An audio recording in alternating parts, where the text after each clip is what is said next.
Oh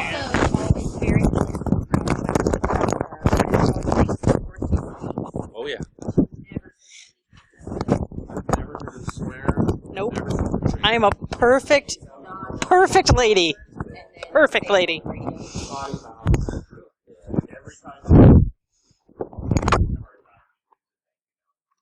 And a 20 on the desk.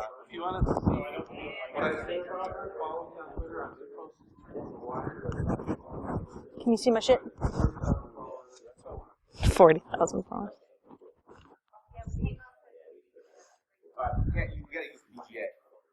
Oh, you can't do HDMI? Well, the thing is, it screws up the sync. It wants to do copy protection. You have your dongle with you? Not with me.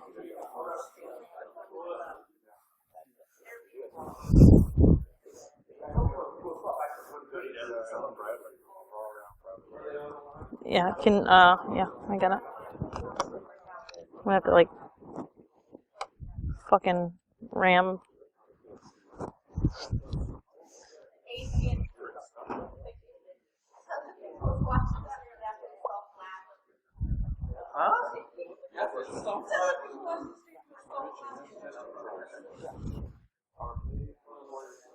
All right, sweet.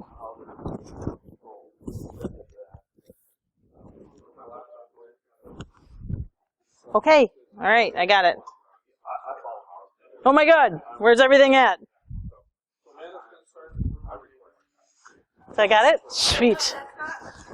You're not allowed to leave. I'll go really, really fast. I'm a fast talker usually anyways, so I also thought I had 50 minutes, so I bulked up all my slides, and then found out I had 30. And now I have 15, so this is just like DEF CON all over again. Just like... You're welcome. Thank you. It's great. I got on stage with 7 minutes to do a half-hour talk. All right, so this is called Where to Start When Your Environment Is, because my kids are around here somewhere, so I'm going to be really, really trying not to say anything bad up here. I'm in the process, a little precursor, I'm in the process of writing a book kind of around this talk with my co-author, Lee Brotherson. So this is kind of just an overview of what the book is going to be about. And this isn't working. Okay, I'm just going to use my keyboard. So this is me, Amanda, Info Sister.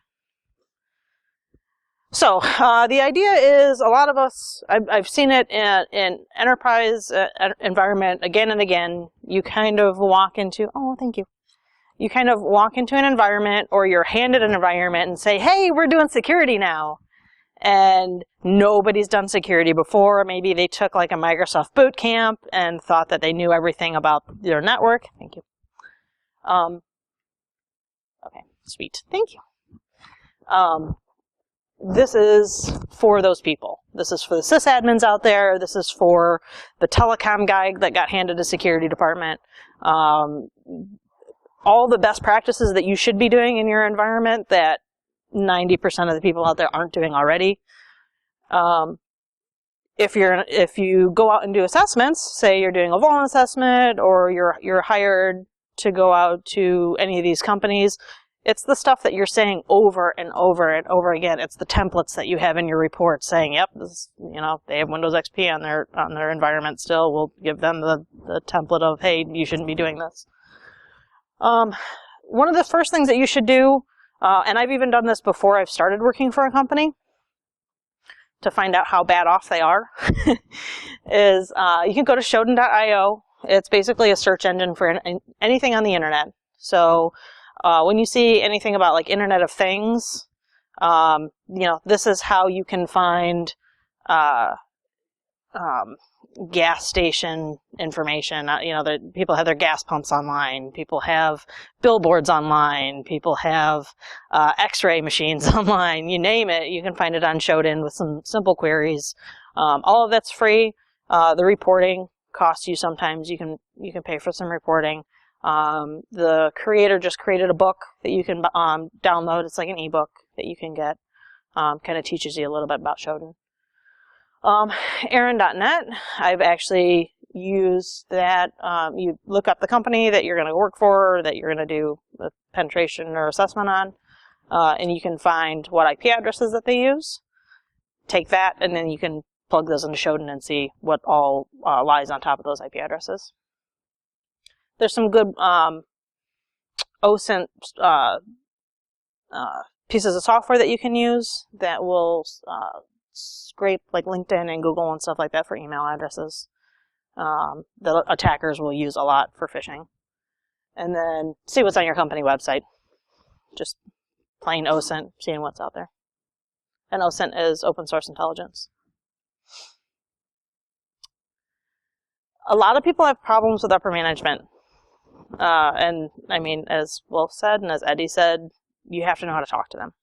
You can't just go in there. I'm not going to, go over everything that they already went over, but you can't really just go in there and, spew off all the technical data. You actually have to know how to converse with them on their level, find out what's actually important to them. You might be trying to protect things that they don't really care about. You want to find what the business assets are that you're going to want to try and protect.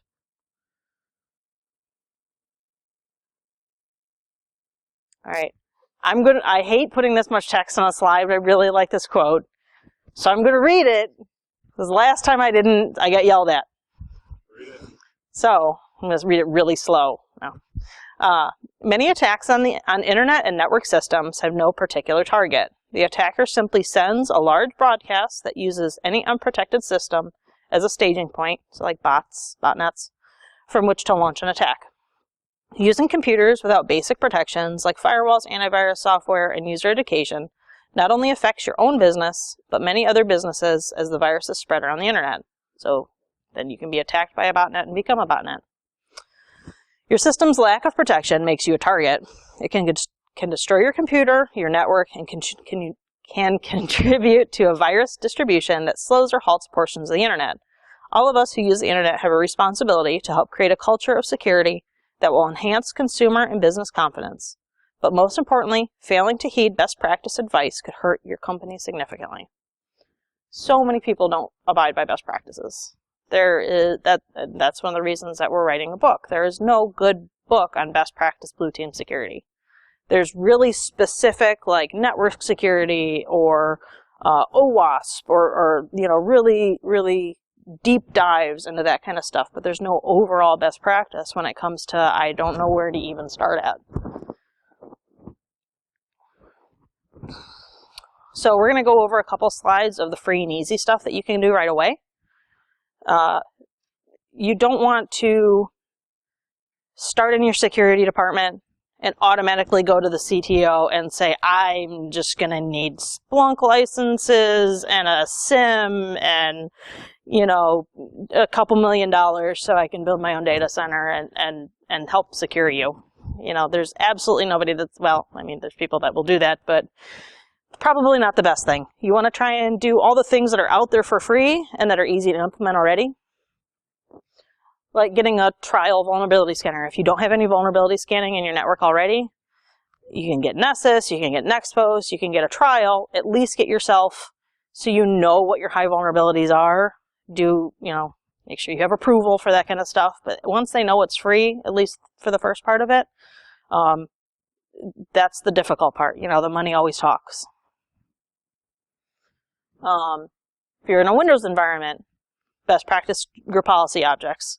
NIST has some great stuff out there that you can actually download group policy objects and apply them that are already security hardened, like disabling Microsoft macros, that kind of stuff. They have a whole bunch of different ones for different operating systems and that kind of stuff. As few as possible domain admins. So many people will give all of IT domain admin just because everything works then. That's a terrible idea, right? You don't want to hand somebody that has absolutely no idea what a FSMA role is the keys to the kingdom. I've seen where vendors have had domain admin access that were just like software vendors.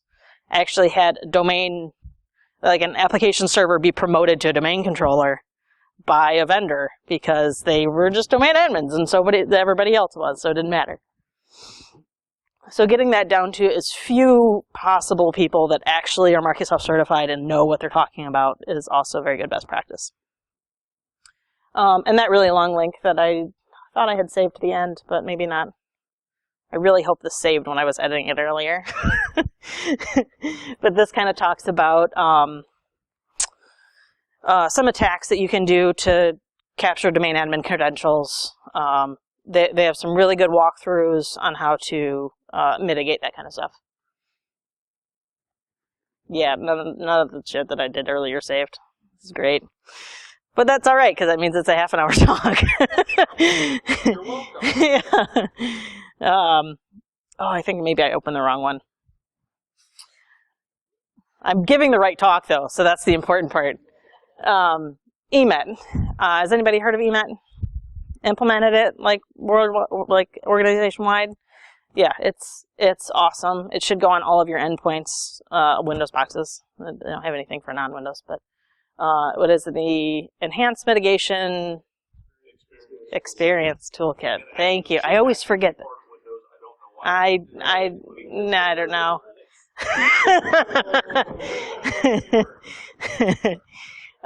It's a great preventative tool that you can put on kind of as a topper to antivirus. Really easy to deploy. Yeah, I think it should prevent most. ODay, yeah. A lot of ODay stuff it prevents. Except in that. I don't even want to talk about that. I don't manage Windows anymore, so I don't care. No. I have only had a couple that I've run across. I had some people that were using like an old, outdated, like Access application that it had problems with. So you in group policy object, you can add like exceptions, so it doesn't like. If dep is screwing up with one of them, you can say, I don't want dep to run on this exe. But like a handful, like Photoshop, I think was another one. So like really weird ones. But for the most part, I mean, in the organization I rolled it out in, we had around 5,000 endpoints, probably a good 100 or 200 applications, and only a handful of issues. So yeah, it wasn't too bad. And actually, TrustedSec has a really good blog post on how to script it and send it out, so you don't have to do it by hand like we did. Disabling Telnet on everything. You should always be using SSH. I had a good screenshot for this next one, locking down logins over HTTP. So don't log in over HTTP, first off. And if you have something that's a protected device on the internet that only certain people are allowed to log into via HTTPS, you should also not let the whole internet try and bang on it on that port. It should just be the people that are supposed to be. Don't store plain text passwords. Actually had a coworker of mine store all of our internal passwords in a password protected Excel spreadsheet, which doesn't matter, like it got cracked in seconds. No open Wi-Fi, especially if you don't have segmentation and it's already connected to like all of your internal stuff. You don't want that open. Switch to SSL v3. Drown just came out, 2 days ago or something like that, which was an SSL v2 exploit. I think I read like 39% of HTTPS websites still accept SSL version 2, which is insane. Like it's pretty easy to disable in most back-end web servers, so that's a big one, disabling SSL. Like we have problems getting customers to disable it just due to backwards compatibility. But it's been insecure for 20 years, something like that. So there's no reason to have it still enabled. No shutting ports that are used and setting up port security. So like, sorry. Better than 2. I guess it's better than 2. It's still crappy, right? Right. So, right. Oh, maybe. Yeah. Sorry, that's what I meant. I think version 3 Right.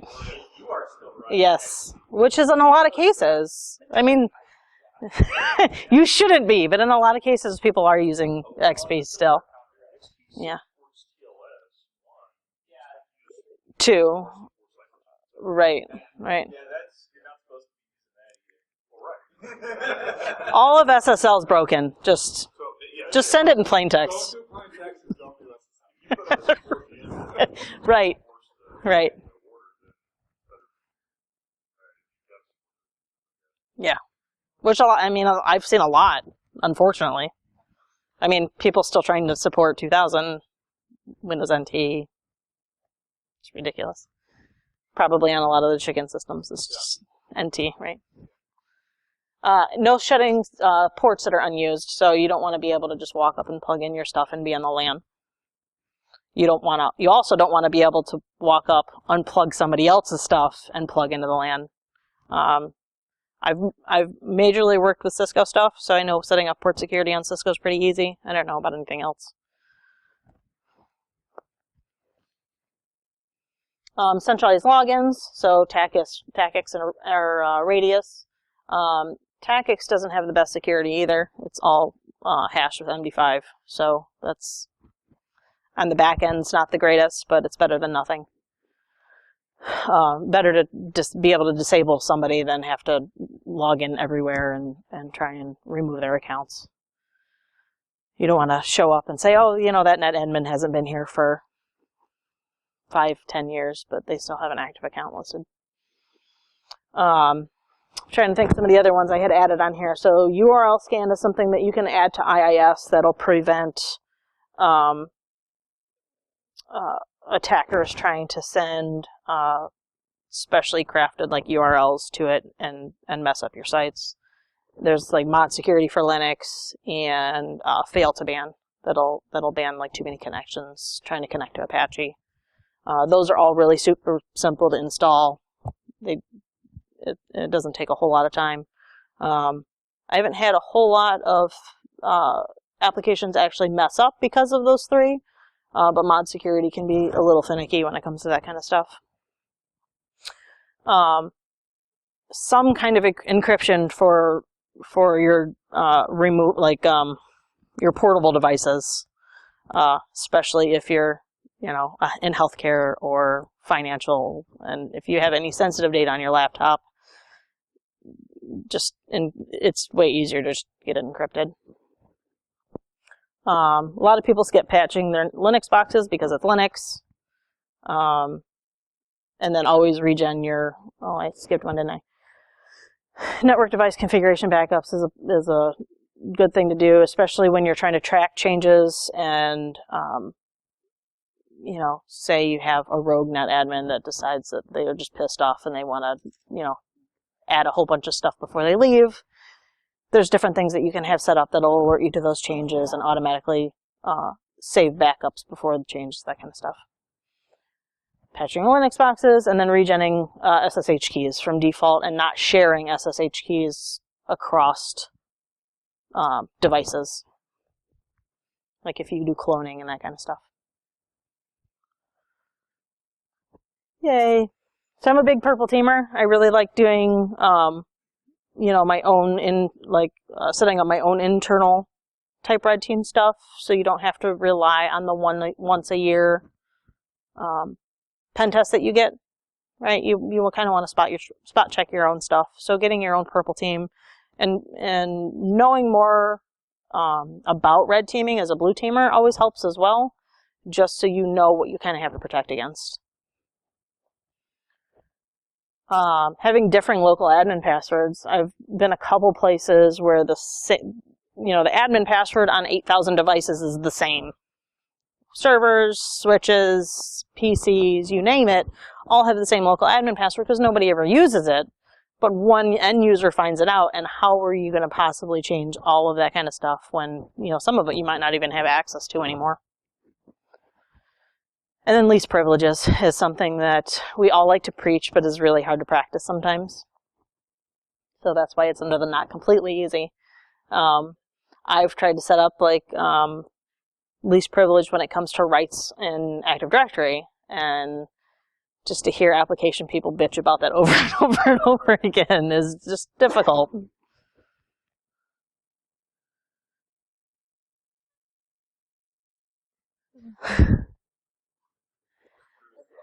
Right? So totally red team, blue team feud type thing. I don't know why I have this under policies. I think this might have been one of the other ones that I changed.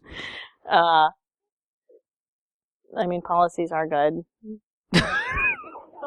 I got nothing.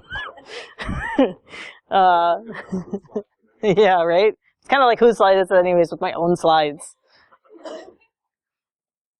But this is one of my kids' favorite movies, and I love this quote when it comes to blue team, red team. Because everybody wants to do red team, everybody wants to be a pen tester.